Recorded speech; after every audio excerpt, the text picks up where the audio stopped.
Welcome to another video from DIY Daily. Just got a full step-by-step guide for you today, showing you how to fit a new timing belt kit and water pump on this 2008 Astra VXR 2 litre, and it's the Z20LEH engine. And you can follow the same procedure for doing this cam belt if it's in a different model. It's pretty much the same procedure. The only thing that might be slightly different is just the initial strip down. But run you through it all a step at a time. Obviously we're using 2-poster ramp today. It does make the job a little bit easier, but to be honest it's not too bad to do on the floor. All I do is just jack it up on this side under the sill as high as I can. You want this wheel off just to give you a bit of access to this side. We're going to be taking that arch liner off, but we'll run through that in a bit. I'll just show you all the parts we're using. We're using a full Gates cam belt kit. Comes with a water pump, there's a tensioner and the idle pulleys in there. And I've just got the pin tool for the top as well. You can get away without using that, but it's always nice to use one. They're not too much to buy. So if you check out the links in the description below, I'll put the links to all the parts used, all the special tools, all the parts that we've used, all the torque settings and anything like that. So just before we get into the video, if you haven't already subscribed to the channel, just click on the red subscribe button below to make sure you don't miss out on any future content. Got quite a few other cam belt and water pump videos on there as well. You can just click the link above if you want to check out any of the other timing belt videos. But for now, all we'll do is just get it up in the air. I'll just run you through the underneath stuff first, then we'll drop it down, then we'll need to support the weight of the engine with the jack. So I'll just simply send it up. Obviously I've got the wheel off already, that's all I'll be doing to start with. But let's just get it up in the air and run you through the first step.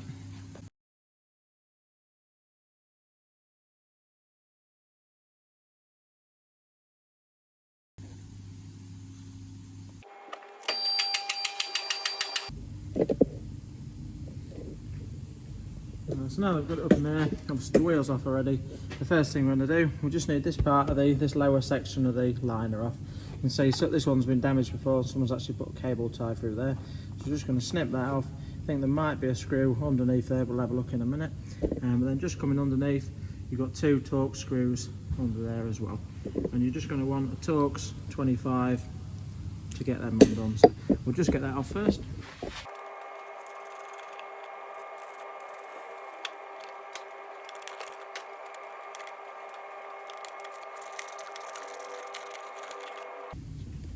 Just took that down and it's actually brought this pipe off with it.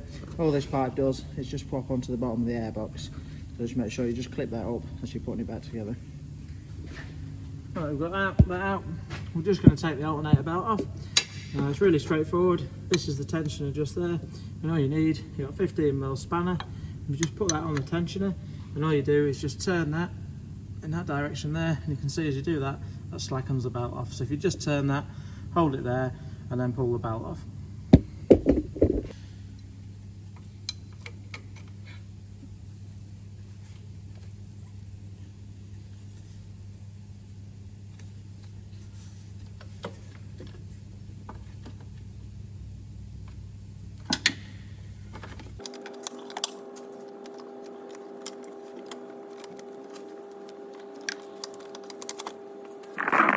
So that's the alternator belt off there, and this one isn't in too bad a condition tonight. And just say it's had a Gates one fitted on it, doesn't look too old. Way to check them, you just want to turn the belt inside out, and if you just spread it like that, you'll be looking right in the grooves there, and when they're all worn, they all sort of crack and split open in there. So sometimes if you're doing a cam belt, it's nice to just chuck one on at the same time, but it doesn't look too bad at all, that, so we'll refit that one tonight. The next job we're going to do, just while we're down here, is just remove the outer crank pulley as well. So just these 4 E-Torx bolts there. To get them out, you're going to want an E10 socket. So again, I'll put a link in the description below to them if you ain't got any.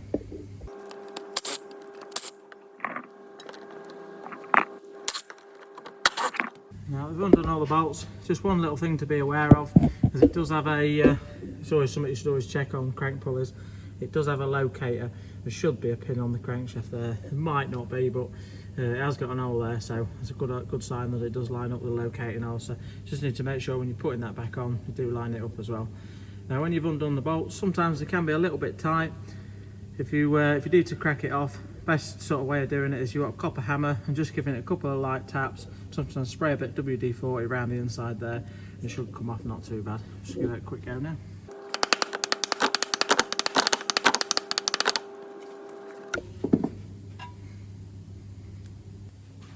Right, so just while I'm here now at this stage and I've got it up in the air, the last thing I'm going to do before I drop it down is just to undo these two E-Torx bolts, the lower ones on the cover. Just one there and one there as well. So again, you're going to want the E10 socket for that. So.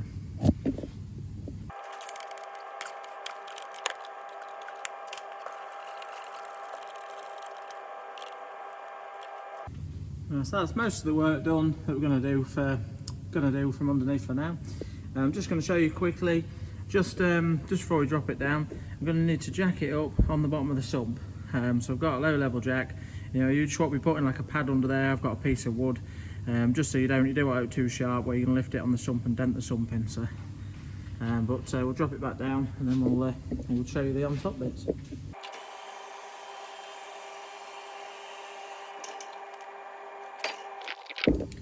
Right, so now I've dropped it back down, the first thing I'm going to do is get this airbox out of the way. And to get the airbox out of the way, you've just got this little pipe at the front there. You just simply got to pull that back. You can just work that off, just pop it off at both ends. You've got a little E-Torx socket again there, and you want an E8 for that one. And then you're going to need to use either a 7mm socket or your 7mm hose clip tool, or a little spanner, just to get it off. And I'll probably take it off at that point there, so we can get all the airbox out of the way, just to give us some access. So we'll just whip that off for now and run you on with the next step.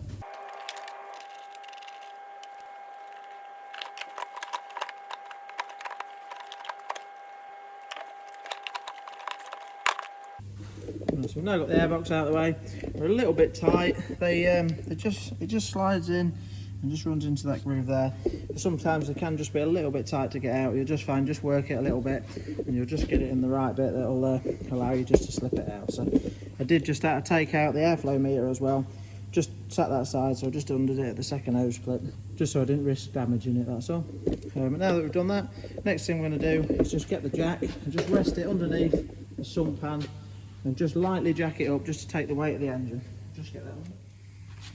Right, so I've just got the jack underneath with a block of wood just on the bottom of the sump there, and all I've done is just give it a few pumps and just till it light, so you can just see it start to lift the engine on the mount. Obviously don't stress it too much, but all you're looking to do is just take the weight so that when you undo these engine mounting bolts, the engine doesn't just drop all of a sudden. So but now that we've done that, the next thing we're going to do is get all these bolts out here. I'll just run you through what sockets we're going to need for that. Right, so you're going to want an E14 socket for all 6 bolts.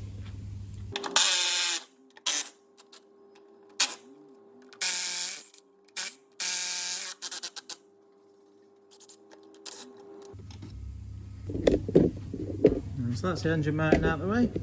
Next step, we've just got these 2 more little E-Torx bolts on there for the top casing. So just get them out and take the casing out of the way.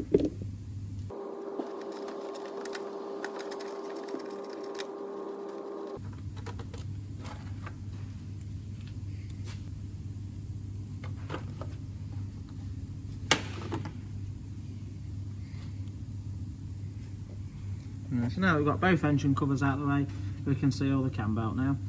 I'll just run you through roughly, just quickly, where the timing marks are, and then we're going to be setting it up into the timing position. So basically on this left hand pulley, we've got a little cut out there. That's going to be looking to line up with that line there.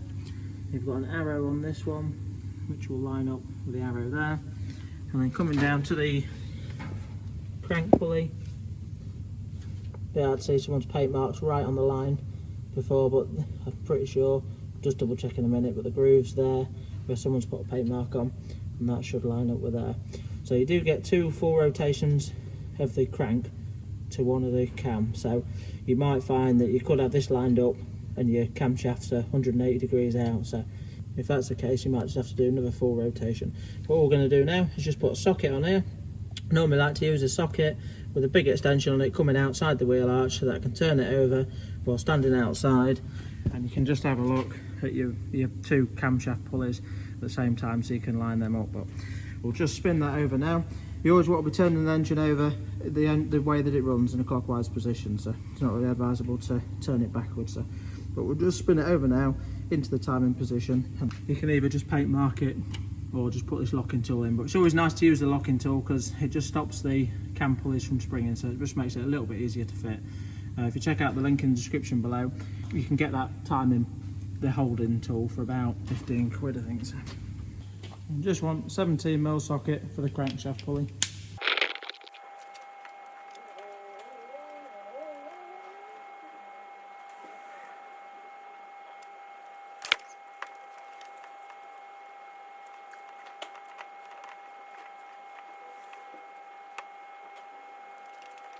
Right, so we've set it round to the mark, but the timing's actually out. Whether it's been done in the past, you can see someone's paint marked it, whether it has actually jumped a tooth, or whether when someone's done it last time they've actually got it a tooth out. And you can get away with a tooth out, but obviously it's not really ideal. So we're going to need to set this right tonight. But you can see the exhaust cam there is lining up dead central with that. But the inlet is a tooth to the side of that one, so once we're not going to be able to put the pin in before we take the belt out, because we'll have to just we'll take the belt off, we'll pull that back in line and then put the locking tool in there. And if I look at the crankshaft, that little line there as well is a tooth round on there as well. So what I'm going to do is, once the belt's off, I'll just pull that back in line, same with that one, and then we'll put the locking tool in there. So we'll just run through that in a minute. But next step now, we're just going to need to back this tensioner off.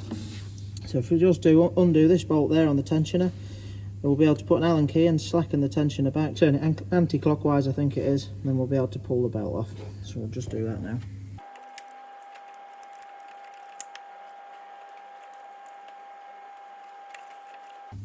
So you've just got the tension down there, slackened it off, and I've just put the Allen key in that just to allow me to move it, and that'll get me enough slack so I can just prise the belt off now.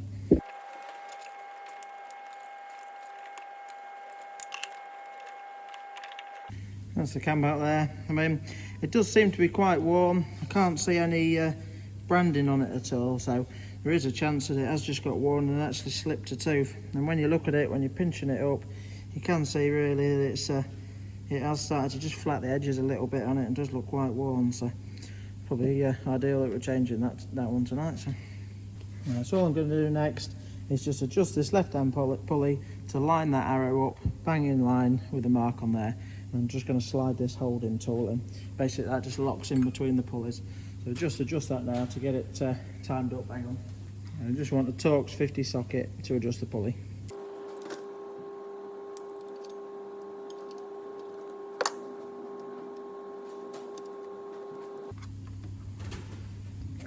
Right, so you can just see there, just took a little bit of fettling, just had to just sort of work them a little bit just to get it to slide in, but basically it just slides in between the two pulleys and locks them solid.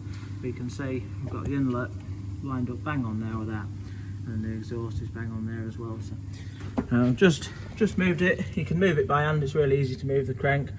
Just line that up so that that's bang on in line as well.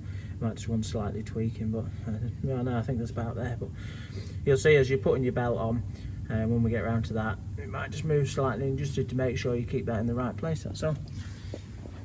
But now that we've done that, ready to start getting some bits swapped over. To start with, I'm going to take all the idlers off. So we've got one idler wheel there, another idler wheel there, and then we've got the tensioner.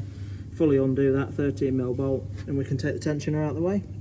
And once we've got all that out of the way, we'll then take the water pump off. It does look like it's had a water pump at some point, it looks pretty new, but we've got one in the kit, so we're going to put one on it tonight anyway. But I'll just show you, I'll just get the idlers off first, then just run you through the water pump, because there is a little mark that we need to put on that. So it doesn't actually have like a fixed position. You can sit it and twist it. It's on like a bit of a cam wheel, so I'm just going to mark that, but I'll show you that in a minute. We'll just get the two idlers and the tensioner off to start with. I'm just going to want an E12 socket for both the idlers.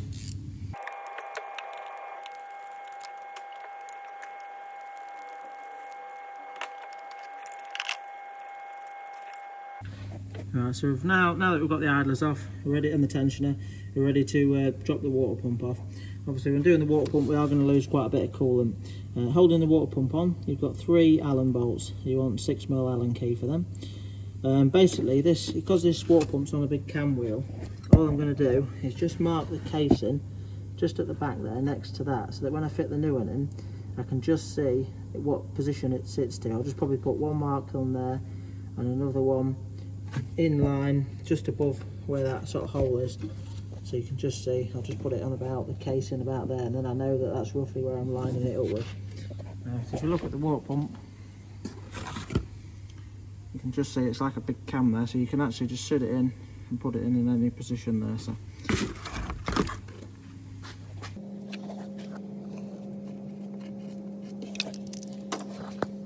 all I've done, so you can just see paint marks there directly ahead of where that bolt hole is on the water pump, and then just a little mark in there just on the casing, so that I know that that lug just butts up to that basically.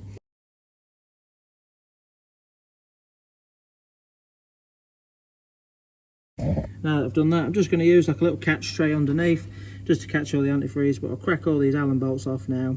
You might find the pump could be a little bit tight to get out. Normally they're not too bad. If it is, you might just have to give it a few gentle knocks with a copper hammer, or even just slightly pry it out with a pry bar, but they're not normally too bad.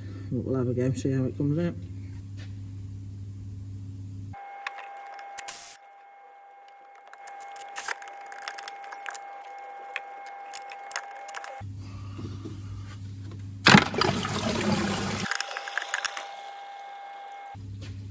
So that's the old water pump out. You just see the old seals squashed in on that bit there. So looks like someone's probably put a little bit of silicone on with it as well. So got the new water pump, comes with an O-ring there. So now you can put a bit of like Hylamar, like a non-setting sealant on there if you want, but the O-ring should do quite a good job really. So some people might like to just smither a tiny bit of silicone on there as well. But really, if you've got a nice clean surface, the O-ring should do the job perfectly well. So all I'm going to do now is just before you do, you want to just have a good look round at it, just have a feel of it, make sure there's no raised bits or anything like that, any corroded lips. But this one just had a feel around, and this one's pretty good. So I'm just going to sit the new one in now. Just make sure that your O-ring stays in nicely as you're putting it in, and then all I'm going to do is just line that lug up to where I put the paint mark, and then just that little hole there should be straight up to that other little dot. So we'll just locate that into position now.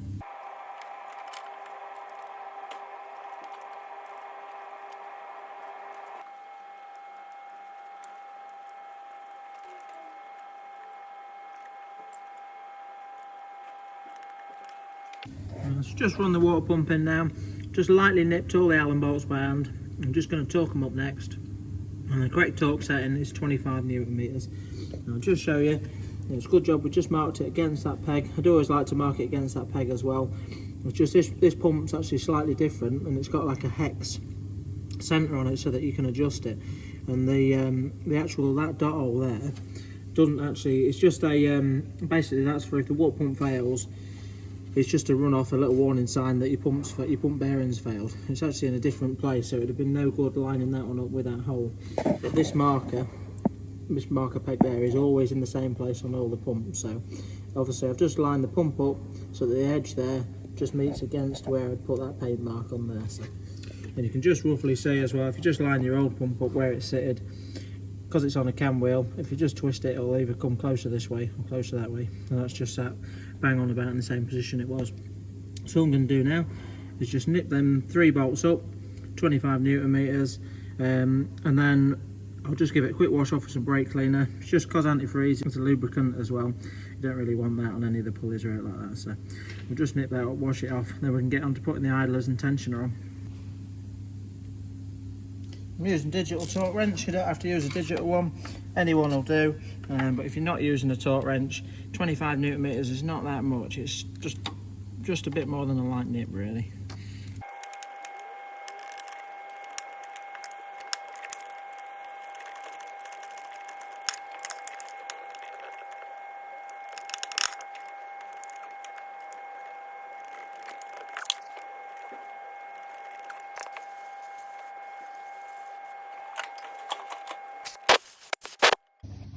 So now that we've got that well torqued up and washed off, next thing we're going to do is fit the tensioner. I'll just show you a couple of things on the tensioner while it's easy to get a good shot of it. Basically, this, once we're tensioning it up, we'll be putting the Allen key in there, that slot there, turning it clockwise to set the tension, and this arrow here will move across. And you can see basically we've got a used and a new there. Basically if you're refitting an old belt, you'll set it to the used mark. If you're fitting a new one, you'll set it to the new mark. But I'll just show you, because when you do first put a new belt on, they do like you to run it past it, nip it up lightly, spin it over a couple of times, and then we'll double check it and then set it to the correct tension, but I'll run you through that when we come to it anyway. But just one thing to be aware of now when we're refitting the tensioner, this little lug there needs to locate. That's the thread where the tensioner sits. Just to the side of it, you can see them two holes right in the front of the screen there, the two sort of two lines. That lug just sits in between there. Basically it's a holder for this piece on the tensioner, so we'll just put that on now. All I'm going to do is just put it on and just lightly nip it up, just finger tight, and then just back it off so it's nice and loose.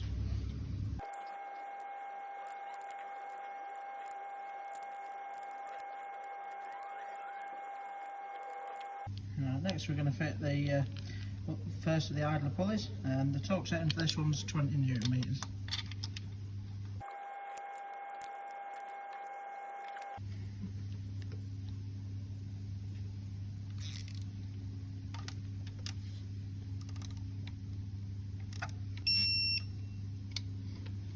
And the next idler pulley, again you want 20 Newton meters for that one.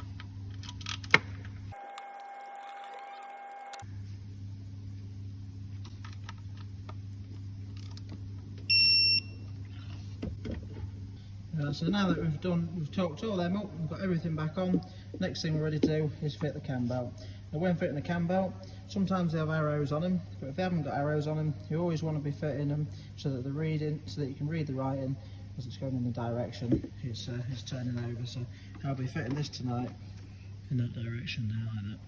Now sometimes this bit's a little bit easier with a couple here, but it's not too bad on your own. You just have to be a bit careful to make sure, obviously your pulleys are locked there, your crank pulley will move, so you need to make sure that stays in the same position. But basically we're going to keep it taut around this side, around the idler pulley there, around the crank, keep it nice and taut on this side, and leave the slackest point for the left hand side here where the tension is. The idea is when you've got the slack there, then we can just put the tension on it, and that'll take that out. So I'll just get working that belt round now. Obviously before fitting the belt, I'm just going to make sure that cutout there on the crank pulley just lines up bang on with that little groove in the bottom of the casing there. So see, that's nice and in line. So we'll just get the belt routed on there.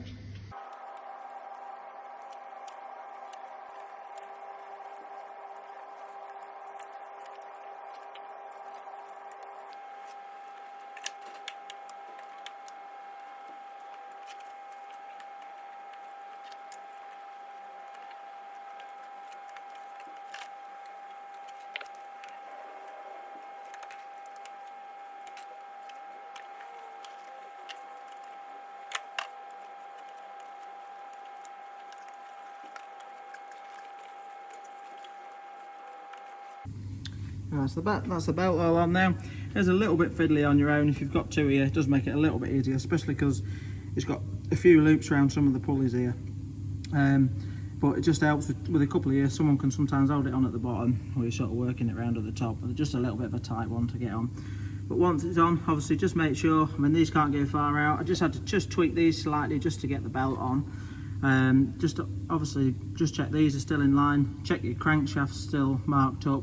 Now at this stage now, we're going to pull this out, and we're basically just going to put the Allen key, well I've already got it in already in the tensioner, so I'm just going to turn that anti-clockwise to put the tension on. And to start with, for the first turn, can't quite get my camera in, so because it's a new belt I want to be setting the arrow to there and then nipping it up. But what they do like you to do officially is to set the tension just past it to there and just nip it up 20 Newton meters. Obviously we're going to pull this out before we do it. Then you want to be turning the engine over using the 17mm socket on the crankshaft, and you want to do 2 full rotations of the crankshaft and just make sure all your timing marks line up, and as long as they do, then we're going to slacken this off and then we're going to re-tension it to the new belt there. So but all we'll do quickly now is just pull that round and nip it up just past it after we pull this out.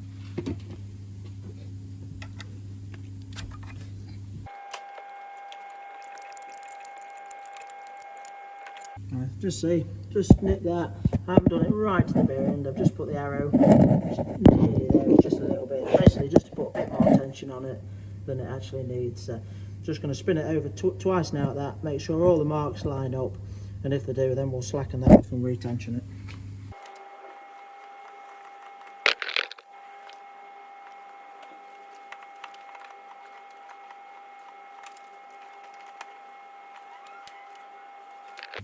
So I've just turned it 2 full rotations of the crankshaft now.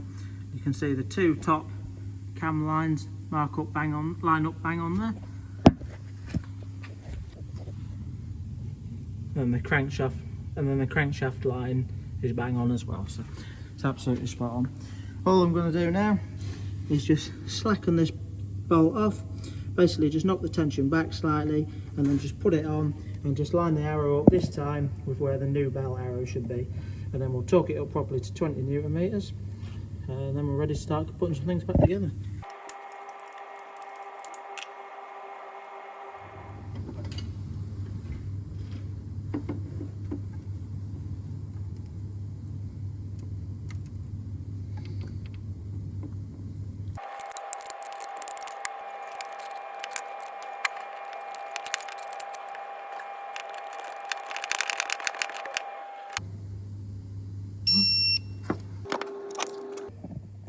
Just say adjust on the higher side of the new belt there, but not too worried about that. As long as you're within that little cutout, really, that's okay. So all I'm going to do now is do another 2 full rotations of the crankshaft before the lines line up.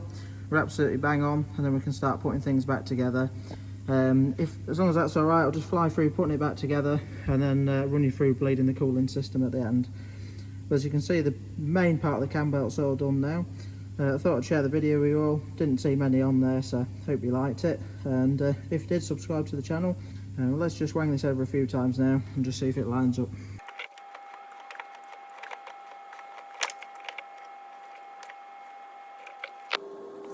Just see it that second time round, bang on both of them lines there.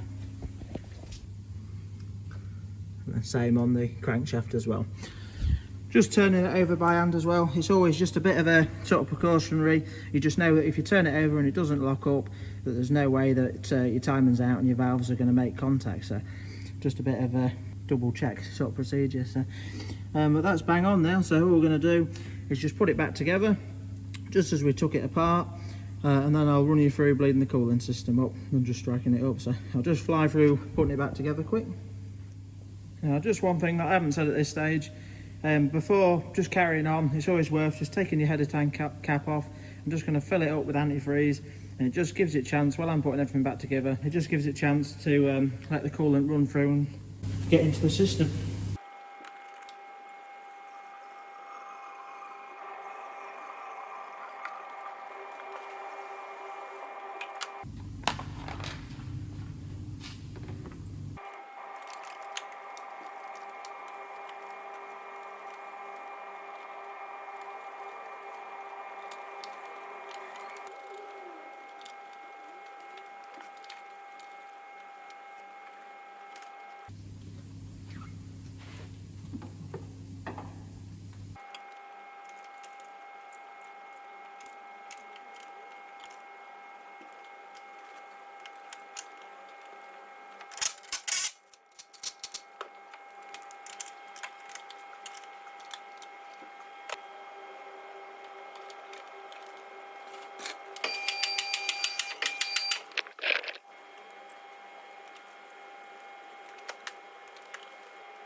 Right, so at this stage now, I've just torqued the crank pulley up. I think I'll double check and put it in the description below, but I'm pretty sure the proper torque setting for these crank pulley bolts is 20 Newton meters.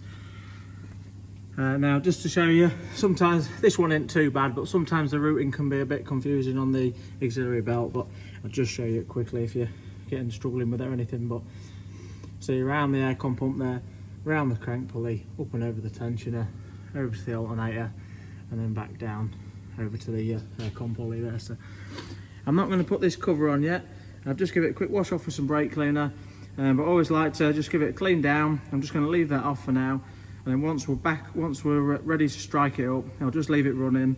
And it's always worth just having a good look with the covers off, just making sure something like your water pump isn't faulty and leaking the out like that. So we'll just drop it back down, just finish off the on top bits, and then we're nearly ready to strike it up.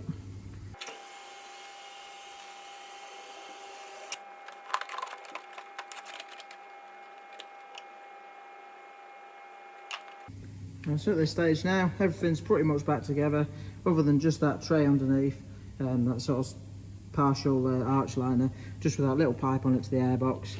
But we're ready to strike it up now. The coolant's just settled to about that level there still. But basically I'm just going to strike it up quick, just make sure it's okay, and then I'll run you through the bleeding procedure.